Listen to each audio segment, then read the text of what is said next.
গত কদিনের ব্যবধানে কারামুক্ত হয়েছেন বেশ কয়েকজন দাগী ও শীর্ষ সন্ত্রাসী। তাদের প্রায় সবাই কমপক্ষে ২২ বছর ধরে কারাবন্দী ছিলেন।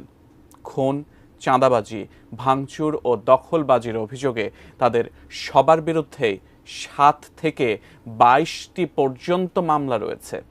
তাদেরই একজন শেখ মোহাম্মদ আসলাম ওরফে সুইডেন আসলাম। ২ দশকেরও বেশি সময় জেলবন্দি থাকার পর ৩ সেপ্টেম্বর মুক্তি পান এই সন্ত্রাসী। তবে কে এই সুইডেন আসলাম আর কি ছিল তার অপরাধ, জানাচ্ছেন এসআই রাজ।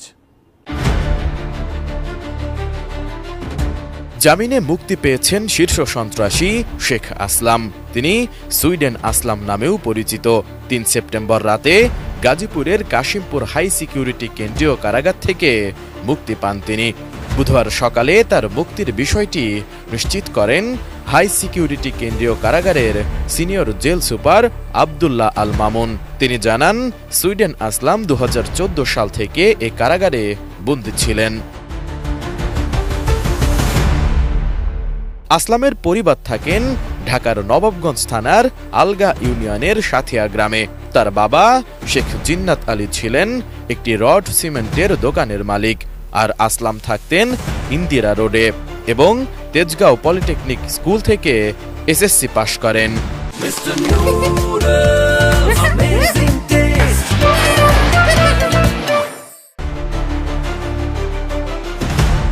আসলামের অপরাধের তালিকা বেশ দীর্ঘ। ১৯৮০-এর দশকের শেষের দিকে আসলাম অপরাধ জগতে প্রবেশ করেন। ফার্মগেটে চাইনিজ নামের এক সন্ত্রাসীর সঙ্গে বিবাদের পর আসলাম কুখ্যাত হয়ে ওঠেন। ১৯৮৭ সালে কিশোর শাকিলকে হত্যার অভিযোগ ওঠে তার বিরুদ্ধে, যা দিয়ে অপরাধমূলক কর্মকাণ্ডের শুরু তার। আসলামের বিরুদ্ধে যখন একের পর এক হত্যাসহ নানা অপরাধের তথ্য বের হয়ে আসে, তখন তিনি নিজেকে রক্ষা করতে সুইডেন চলে যান। বছর ৫ ওই দেশে থেকে আবার দেশে ফিরে আসেন। এরপর তার নামের সাথে সুইডেন শব্দটি যুক্ত হয়ে যায়। ১৯৯৭ সালে যুবলীগ নেতা গালিব হত্যার পর তিনি গ্রেফতার হন। তখন তার বয়স ছিল ৩৫ বছর। গ্রেফতার হওয়ার পরও আসলাম কারাগারে থেকে তার অপরাধ জগতের কার্যক্রম চালিয়ে যান।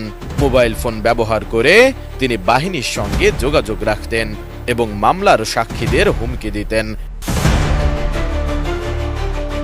আসলামের বিরুদ্ধে মোট ২২টি মামলা রয়েছে, যার মধ্যে ৯টি ছিল হত্যা মামলা এবং বাকিগুলো অন্যান্য মামলা।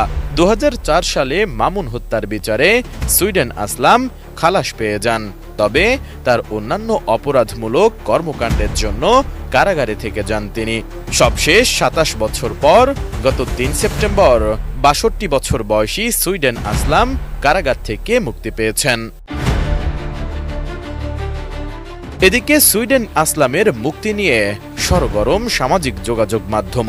অপরাধ বিশেষজ্ঞরা এ নিয়ে নানা আশঙ্কার কথাও শোনাচ্ছেন। এসআই রাজ, এটিএন নিউজ, ঢাকা।